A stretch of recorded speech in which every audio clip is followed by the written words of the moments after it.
Hey everyone, it's me, Arthur Kade, welcoming this stunning Miss Universe, Olivia Culpo, to In the Lab. Make sure to check out the new Miss Universe being crowned Saturday, November 9th at 9 p.m. on NBC. Sad to see you go. Oh, it's okay. I'm not gone forever. She said she'll marry me anyway.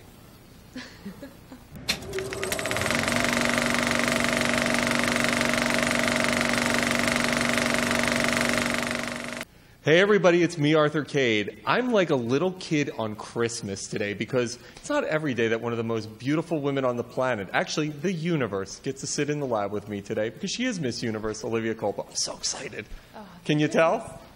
Well, now that you mention it, you do seem a little giddy, but... I'm like shivering like a nervous little teenager. I was doing the same thing coming in here, really. You're such a good liar. I could barely walk over here. You're lying. And it's not because of the 5-inch heels. Your lying ability matches your looks. High level. First of all, congratulations. Wonderful year, and you were giving up your crown. Are you sad, happy, excited? What's happening? I'm excited. It's bittersweet. On one end, you don't want to say goodbye, but on the other hand, you get to open new doors, and I'm excited for what the future holds and grateful to have had the experience. So walk me through this past year. You've obviously been able to do so much with charity, philanthropic work, help little kids, cure cancer. Talk to me about the last year and really what you've been able to experience. I mean, that was the most amazing part, really being able to travel and see how other people live in third world countries and be able to help others, and just completely changes your perspective on how lucky we are in this country. Being born here has been something that I have learned to appreciate more and more the more countries I visit. So you are roommates with one of my favorite people on the planet, Erin Brady, who's also Miss USA. Having gone through this process, having won it, talk to me about what is some of the advice that you're instilling upon her to go win it and bring the crown back? I'm just telling her to be herself, have fun, don't let any stress come over her at all, because at the end of the day, it's about connecting with others, being yourself, being genuine. Nobody wants to be with some girl that could be so beautiful, but if she has no personality and no way of connecting and you don't feel like she has any soul, then she's just not going to do well. You're not going to feel that connection. So for her, it's important for her to embrace her amazing personality. She's one of my favorite people, too, and I think she's capable of taking it home. It's incredible because I'm going to sound so metrosexual right now. I remember when you win Miss USA, and I remember watching Miss Universe, and you were the odds-on favorite going in. Did you have that feeling when you were going in, hey, I've got a chance to win this? Or do you go in with the humble approach as, I hope I do well? Like, what was going through your mind? I always have the I hope I do well approach, which I don't know if that's a good thing or a bad thing, but it's what feels normal to me as long as I know that I did everything I could to prepare. You know, I did everything that I thought a Miss Universe should do in order to be capable of the job. Because at the end of the day, it's a job interview. I felt pretty good about my ability to do it, but that doesn't mean that I necessarily would have won. Because a lot of the time, it's just, you know, it's kind of luck. It's kind of a little bit of... When that moment happens, what's going through you knowing that you've gotten the crown of pretty much saying you're the greatest woman in the universe? You don't think of it as that. You think of it as, oh, my God, I got the job, and you guys did it. Is it really? You look at it like, hey, a job interview, and I got the job? That's so interesting. I do, because it's just ridiculous to think that you're the most beautiful girl in the universe. I mean, it's a job that you're given, and you're representing the Miss Universe organization, which is an amazing opportunity, but that's how I thought of it. I just was very proud to have been able to do it from the U.S. for the first time in 15 years. Was there an enormous sense of pride around that, bringing the title back? Because I'm a sports nut, and I always think, oh, I'm a Lakers fan, Giants fan. It's like when they win the Super Bowl, we all take part in it.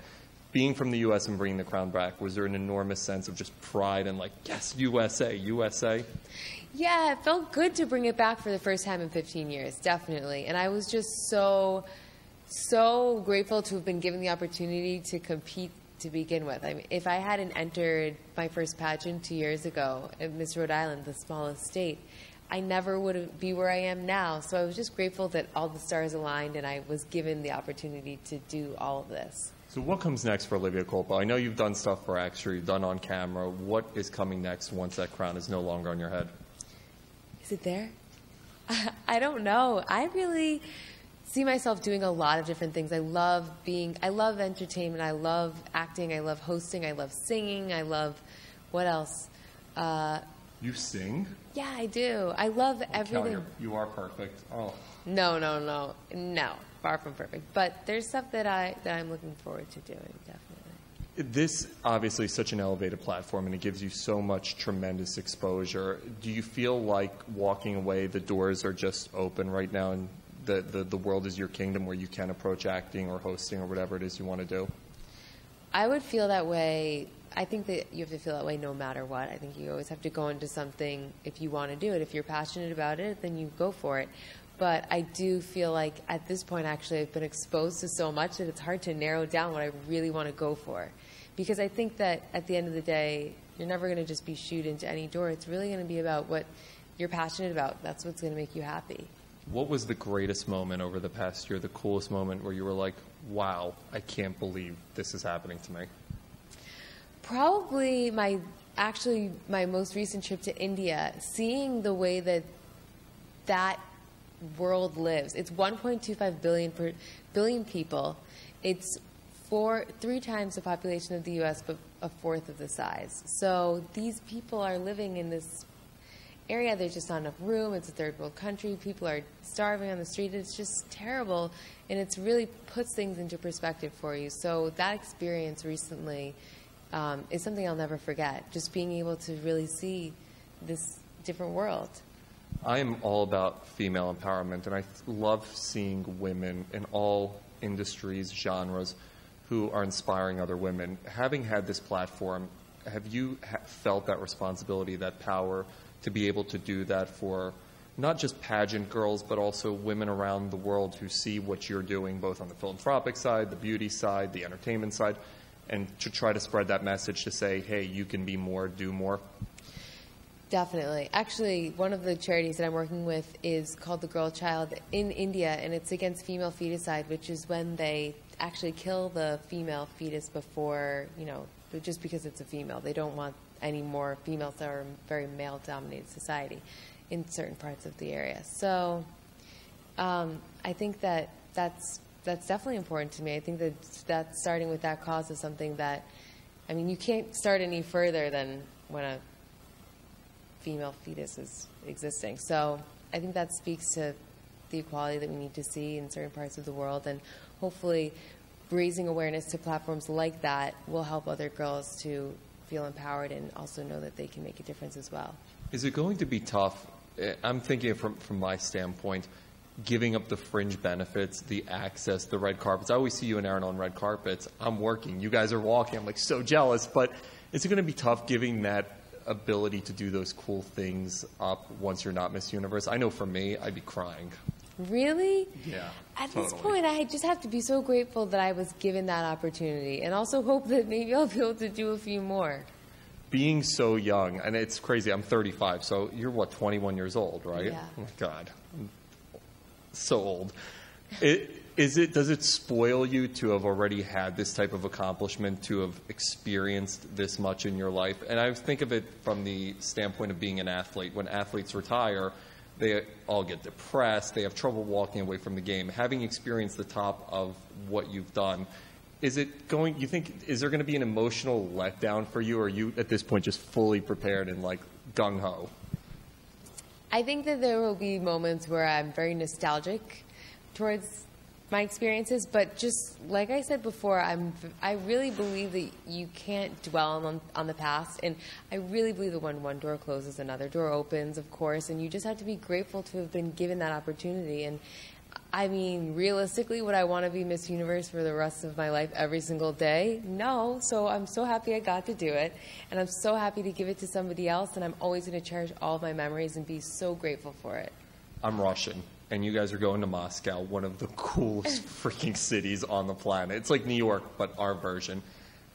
Have you been there? And if not, how excited are you to be able to go and experience it firsthand? I went to Russia a few times this year, and it was so cold. That's the one thing that sticks out immediately in my head. Moscow's the best. It was really cool, beautiful, so much history, the Kremlin, the Red Square, gorgeous, gorgeous, but it was so cold. I've never been that cold in my entire life. That's what you remember about Moscow? I remember the nightclubs, the vodka, and the restaurants. Oh, well, we didn't talk about that half of it. When that moment where you hand over your crown, what's going to be going through your head? Prediction. What's going to be going through my head? I think that I'll have a little bit of a flashback to the past. I'll hear Juliana Rancic in the back of my head screaming, USA! Or Universe! I mean, yeah, USA when I won Miss Universe. But then I will look at my family probably, who I'm really close to, and I haven't been able to spend that much time with this year. And I'll just want to be able to cherish that for a little bit. Spend time with them, and then see what happens next. And then go dominate the, no pun intended, universe. Yeah, go dominate the universe. Well, I have to share with the new winner, though. I can't be greedy. I already had it for 1 year. Congratulations. Thank you. So everybody make sure to check out Olivia Give Up Her Crown. She's been an amazing Miss Universe. Saturday, November 9th at 9 p.m. on NBC. Sad to see you go, but you did a good job. Oh, thank you. Congratulations. On three. Ready? 1, 2, 3. Kade out.